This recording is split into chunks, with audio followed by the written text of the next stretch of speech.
Yay, happy Friday, and welcome to the Rebel Roundtable. And thrilled to have Coach Crystal here today. And Crystal Shanks is the owner of Run Right Consulting. She is a fantastic coach, presenter, consultant, really helping business owners achieve results, even with that icky S word, sales. So, Crystal, thanks for being here. Thank you for having me. I'm excited. The crazy things lawyers do. I swear every week I get on here and talk about all the things lawyers hate. And it's like SEO and sales and marketing and all of those things that make a business run right. And that's what you help them all with. So give us a little background. What do you do? How did you get here? And then we'll jump into some of the questions. Sure, thank you. So I'm Coach Crystal with Run Right Business Consulting since 2009, and 80% of our clients are attorneys of different practices and always have been.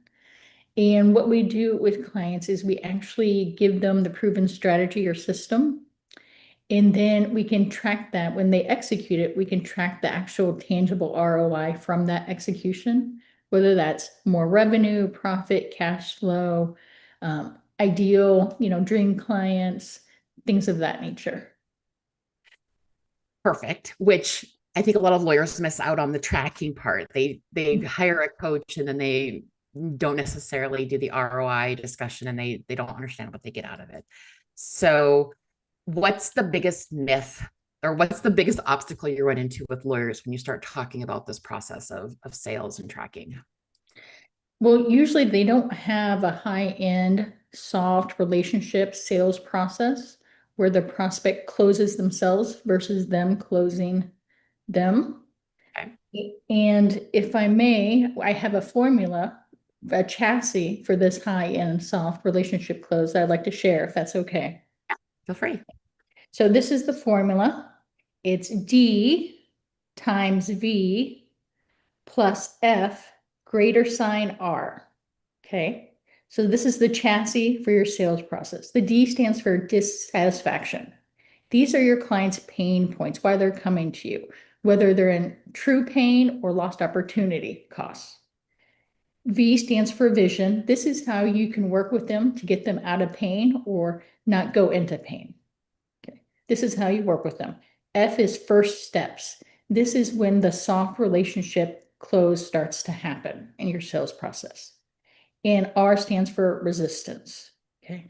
Now, this formula is in a very specific order. And as you can see, the resistance, that one thing has to be greater than the three other things, the D, V, and F, compounded. That's how hard it is for people to change and move forward. And Mhm. this formula helps them move forward. So it starts with the pain points. So you have to ask them, why did you want to chat today? And they'll just start telling you their pain points. And then you have to take each one of those pain points and poke them. Now, a Mhm. lot of people skip this area because they feel like they're being rude, but they're trying to be nice, quote unquote. But nice is an acronym, which stands for nothing inside me cares enough to ask you the hard questions so you can I change like and get out that. of pain. Okay. And they will Yeah. answer these questions, but and then you have to poke. And here's just a couple examples. Let's say a criminal defense attorney is talking to someone and say, well, if you do nothing, what will that mean? If you go to jail, how will that affect your family? If you're in the same place you are right now, 6 months from now, what will that mean? So you Mhm. can see I'm asking kind of the same question, just in different ways to help them get in their pain. So then only when you have them in the pain, then you can go to vision. Mhm. That's how you work with clients. Now, between vision and first steps, you have to get all objections out of the way. And that's easy to do. You just say, what questions do you have for me? What other questions? Until they have zero questions, only then can you go to the first steps, which is the soft relationship closing time. And ask this question. It's a very powerful question. What benefits do you feel you could receive by us working together? And then you're just quiet. Because when you ask that question, they're literally going inside their body and talking about how great you are and how they want to work with you. So it's their decision. And then you ask it one more time. Any benefits, big or small? I don't want to miss anything today. And again, you're just quiet and they're going to go even deeper inside their body and close themselves on you. And then after that, you say, well, I like you. How do you feel? Some people like to say that because they, you have to have a connection with, your clients. They'll say, I like you too. And then you say, well, should we talk about what it looks like to get started? And they'll say yes. And say, it's super easy to get started. You have to use that word. It's super easy to get started. First thing we need to do is X, Y, and Z. Yeah. So that's the formula for change. So I love the formula. And I'm going to go back to like pieces of this real quick, if I can like pick your brain for a second. What I find working with lawyers is the pain points part is sometimes difficult for them because the lawyers have this preconceived notion of what they do, and they don't necessarily respond to the exact pain points the client thinks they have because they think they already know the answer. Mm-hmm. Do you ever notice that, or do you see lawyers who have problems like actually getting to the client's pain points and talking to Yeah, them? this is a great question. I do, especially when I'm first working with them. But when they start, I push them a little bit out of their comfort zone because Yeah. it's a new, skill set, right? Mm-hmm. And when they see that the people will answer and they actually feel more connected to them because they ask those hard questions for them Mm-hmm. and they feel more cared for, and then that the formula works because without the pain, Right. it's hard to close because people will do anything and everything to avoid pain, Yep. but they can stay in their vision for long periods of time. So this is actually helping them. Not, we don't want to be nice. Nothing inside cares about me, about you, to not answer, ask the pain questions. Right. And it's actually selfish because they can't move forward and they're talking to you for a reason. They need you, but they need help getting over that hump. Right. Yeah. Do you find that lawyers are able to then take those pain points and translate them well into how they can help or how they can solve those problems? Or do you work on them with like how to finesse that language of solving the pain point? Yes, and most of them already know how to help, Yeah. but they're just missing that pain point dissatisfaction area. Yeah. And they just need help more with asking those questions and feeling confident in that Okay. and knowing that nothing bad is going to happen. It's not being rude. This is actually helping them buy something that they need. They need, yeah.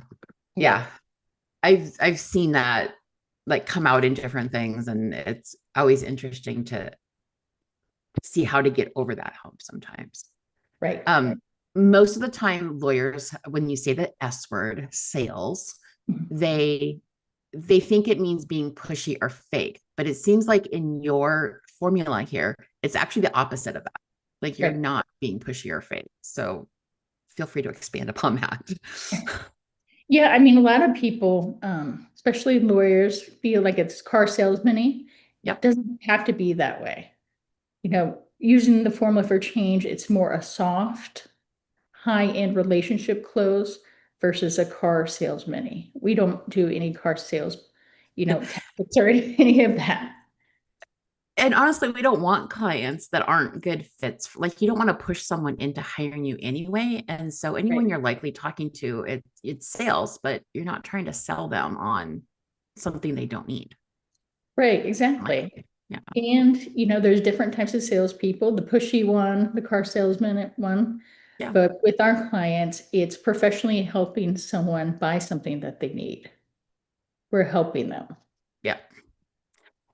Your tagline, you talk about 20% increasing conversion. Um, Talk about that a little bit. Like, what's the first thing that someone notices with their conversion rate, or how do they even calculate their conversion rate? Because I know a lot of lawyers I talk to, like, oh, I close 99% of my consults. And I'm like, do you? And then they go look at the numbers and It's not. They just think they're great at closing. So talk about Yeah, your you conversion. Yeah. definitely have to track it for Yeah. sure, and but how I want to see, okay, how many prospects did you meet over the month? How many closed? And with the ones, were there any that weren't qualified? Because we don't want to add that into the rate. Okay. And it's really that simple. And it could be an Excel spreadsheet, for example. But what's interesting that most people don't know about conversion is that it's the second fastest way to profit. And I'll tell you why. Yep. Thank you. Hey, you wake up and you're like, I'm going to take a bath. So you go to the bathroom, you turn on the faucet in the tub, but you don't put that plug in. What will happen? It's just going to keep running out. Empty Yep. tub. Yep. So think of the water as prospects, Okay. and that plug is conversion using the formula for change, basically. Yep. So then it's filling up. It's improving profit. It's interesting because again, lawyers aren't taught this. This isn't something that's traditionally the part of the legal model. And having that conversion rate, you're not chasing at that point. You're again filling up your coffers versus constantly in this whirlwind of chasing consults. Right. And when that water goes down the drain, that's a lot of time and money going away as well. So when you see these 20% increases in conversion, I know you've had some fantastic results. I've heard some of your discussions and your presentations and case studies that you've done. What does this translate to in actual dollars for example? Like you don't have to give obviously Yeah, I'll just confidential stuff, give but you yeah. Yeah. a success story. Yeah. So we had a criminal defense attorney come to us because he hit a revenue ceiling of 24K per month. And he had been in Mhm. business for 15 years and just couldn't get past it. So what we did with him is we worked on increasing his flat rate, and we did that 3 times with zero pushback over 8 months. Mhm. We also worked on his high-end sales process, the formula for change, and put everything, the meat on the bones on that, because this is just the chassis. Right. Right. And then after 8 months, he came to our private session, and in that month, 8th month, and this was last October, he Okay. had his highest revenue month ever at 74K in the month. And since then, he's been trending between 55 and about 78 per month. Okay. What was interesting, in the consult, his wife was there, and they live in Santa Cruz. They're both 61, renting, never bought a home. And at the end, she looked at him and said, "We're never going to be able to buy a home in Santa Cruz. It's too expensive. We can't Mhm. afford it. It's not going to happen." And I looked at her and said, "That's not real. That's not true. Don't say that." And then in that moment, there was a glimmer of hope in her eye. And then she looked back to her husband and then to me. And now that we've tripled their revenue, Mhm. and their profit is way up as well, they're Mhm. looking to buy their first home in Santa Cruz. That's amazing. So I have a follow-up question to that. When a firm increases their revenue like that, they triple their revenue. What does that do for like the volume of work coming in, the staffing needed? Are you looking at that part of it too? Is how do they support all these conversions? Yeah, great question. Yeah, at that point, we had to leverage. So Yep. we got him an assistant. So he does a lot of things for him. Good. And then we are looking at a paralegal to start with, probably a contractor paralegal or someone who wants part-time. Because, as you grow, you want to grow, smart. Yep. It's interesting because that's it. That's the smartest way to do things is when growth. A lot of people just start hiring attorneys and hiring like W-2 employees. And there's an opportunity there to scale and grow as you go, kind of. And I think that's a good analysis to do as you're trying to grow your revenue. Yeah, it's like a ladder, right? Yeah, very much so. We talk a lot about chasing leads versus attracting ideal clients. Mhm. What did that look like for you when you're coaching people, when you're attracting ideal clients versus just leads? Well, it's, identifying who is your ideal or dream client. Number one, all the characteristics, and where can we find them? Because that's the marketing piece, right? Yeah. So you had to be very specific about who you want to work with and who you don't want to work with. Because we've all had a client that's like a D client or CD Yeah. client, and we usually end up letting them go or firing them. We're regretting our lives. Exactly. But Yes. there is also a mindset piece here. And when you're chasing clients, that's scarcity. When you're attracting clients, that's abundance. So having that abundant mindset is very important as well. Yeah. And to get that mindset, it's a practice. It's a daily practice. And I'll share with you a mantra I give to a lot of our clients, and I use it myself. So this is a mantra, and everyone listening, I'd say write it down because it works. Okay. I am a money magnet. Money flows easily and abundantly to me from multiple sources. I am a money magnet. And I would recommend printing that out in big and put it in your office. I have an up on mine so I can see it every day. But there is definitely a mindset piece to it as well. There is. And I agree with you that anything you say, tell yourself negatively comes out around you. So whenever I hear someone say, oh, I could never make that much money, I could never buy a house, they're basically guaranteeing that it's never going to happen because they can't even imagine it. Let's Correct. go You're right. towards a goal you can't imagine. Yeah. Um, I love that, by the way. Thank you. I've heard you say that before, but it's always good to have that repetition and the daily reminder of being a money magnet. Speaking of abundance, a lot of attorneys get stuck in this competition mindset that they have to have all the clients and that the person next door to them is stealing their clients. I heard this twice this week of someone stealing someone else's clients. Talk about how that doesn't really fit into a strategy for sales and conversion and that kind of thing. If you I could. think, I heard that a lot too. And when my competitors start saying, I'm not competitors, when my clients start saying things like that, I say, you don't know what is actually going on over there. Yep. Yep. You don't know the challenges that they're, hiding from you. And you're say your number one competitor, you need to look in the mirror. You don't worry about other people. If someone takes a client, that was the client's idea. Right. You said we can do nothing about it. We just move on and get more great clients, basically, and stay in that abundance mode. Right. Right. And there really are plenty of clients out there for everybody. If you're marketing correctly to your ideal client isn't the person next door's ideal client. Right. So I get this a lot with bankruptcy attorneys, to be honest, where they're always worried about competition, and it's an interesting area. And I'm like, there's like your ideal client is completely different. And we refer so much to other bankruptcy attorneys that it's just mind boggling sometimes. Well, that's how everyone else does it. So I have to do it because that's what the competition does. Like, no, you don't. Right. That's a great point.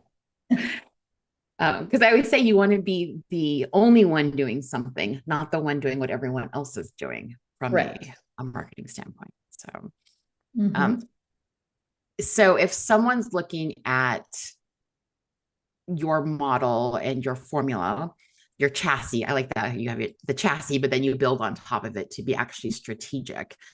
What's the first step they take to reach out to you, to work with you? What do they do? So a lot of people find us, through networking, referrals, or on our Google business page or Yelp page. And then when they do, they submit a discovery session, and then we reach out to them, see if they're qualified, which Sunshine, my wife and business partner, does because she likes to talk on the phone a lot. And then if they're qualified, she'll book them into my calendar. And then we have a discovery session, 60 minutes or less, that's, complimentary. And it's really just a casual chat to see if it makes sense on both ends to work together. And Okay. if it does, great. We'll talk specifically what that means for them because we don't do cookie cutter programs. They're Right. highly Right. customized. If it Yeah. doesn't make sense on either end, that's okay too. Okay. That's great because I do think that taking that first step and trying to figure out like where do I even start with this or does this make sense is a really important thing that lawyers should be thinking about. Hint, hint, all you lawyers out there. Um, do you have any? So I always have to talk about like automation, AI. Are you Mhm. seeing any of that as part of the sales process these days? Um, a little bit with my attorneys, Mhm. and we have some other clients who are not attorneys that do online, product selling. Yeah. But it's starting to flow with, I would say about 40% of our attorneys are using it on some level, Okay. whether that's to, you know, see what they need to do or have it go faster. They're playing with it really right now. Yeah. Yeah. But they're not experts yet. I don't think anyone's an expert. Like, it changes so fast. By the time you Right, learn something, even the experts have to learn something new every day, I think. So, right. um, I do see, I was talking to someone the other day, talking about the sales process and AI, and someone was trying to tell me that they had an avatar that was going to do like these demos or something like that. And I'm like, I don't know how I would feel about that, if that would be part of a good sales process for me or not. So, I would say no because you're building a relationship with someone. right. And Yeah. when someone comes to an attorney, they have a big problem, usually, Mhm. right? Yeah. Or they'll have a big problem if they Yeah. don't do something. And that requires a lot of trust. And you want that long-term relationship with that person. So they know that Mhm. you generally care about them as a person and that you Yeah. can help them. And then they become raving fans and send you more business, just like them.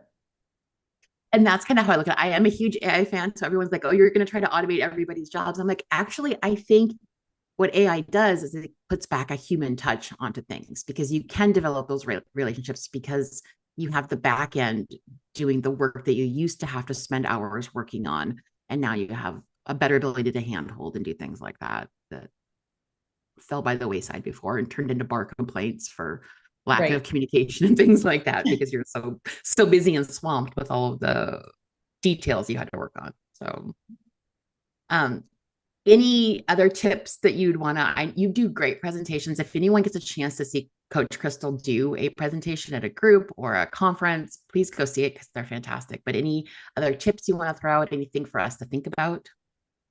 I can give you a couple of the meat on the bones of the chassis, if you Okay. will. Yeah. Um, have you ever heard of the puppy dog clothes? This just came up the other day. It may have been you who said it. So go ahead. Back in the day, the kids want a puppy, and they're like, parents are like, you're not old enough. It's a lot of big responsibility. So they break down, they go to the pet store, and they start playing with the puppy. It's a Saturday, and they're like, I don't know. I'm on the fence. And so the owner comes over and is like, look, it's Saturday, closed tomorrow. Why don't you take the puppy home? Uh-huh. And then if you don't like the puppy, you can bring him back. So guess what happens? They They don't fall bring in the puppy back. They don't bring the love. puppy back. Exactly. Yeah. So it's like a trial. They're trying it out with no result, with no, things with it. So your discovery session is the trial. Mhm. That's the trial. So they can try you out without risk. Another really good one is the takeaway close. This is actually my favorite one.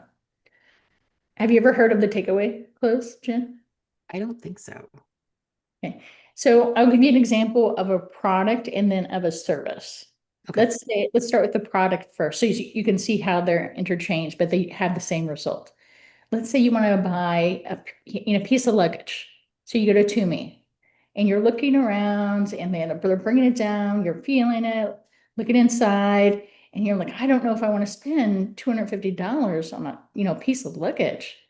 And then you're just quiet. And then the salesperson gives you a minute and then she closes it, puts it back on the top shelf, and then it's gone. And so what do you think happens?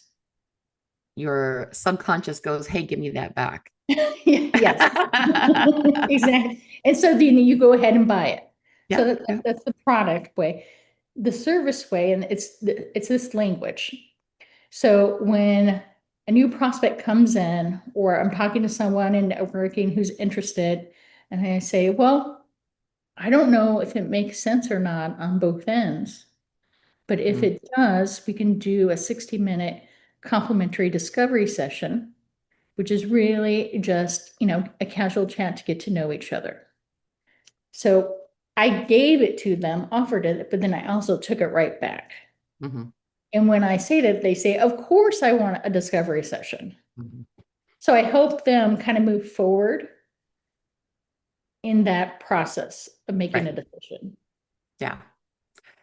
I like that. And there's so much psychology that goes into sales, but it's not sleazy psychology. It's just understanding how our brains work Right. and how to get people to that next step that they probably need, but they have to convince themselves they need it. So great, Exactly. great tips. Thank you. Mhm. That was fantastic. So I feel like I could talk to you all day because I am such a nerdy sales junkie. Not that I'm good at training or talking about it. I just like talking to people who are sales coaches. Um, but on the Rebel Roundtable, we do have a Spotify playlist called our Rebel Roundtable Anthems when we want to get pumped up or whatever we're rebelling against in society. Do you have a song that you blast on your radio or iPod or that sounds really 1980s, but yeah. Speaking of 80s, I really like the classic. I really like the Eye of the Tiger. Uh-huh. Yep. That's a And I good one. like how, Sylvester's, he went through a lot of pain to get those Rocky movies. Yep. And so it kind of he's aligned with it, which I really like his story where his wife left him. He had to sell his best friend his dog for $25. And then he got the screenplay, went in it, and they weren't going to have him in the movie because he wasn't good looking enough. And he Really? resisted. He resisted all that. And then when he got that big check, he went to the little bodega where he sold his dog every Mm. day until he came back and he saw his dog and he sold it for 25. He bought it back for 15,000.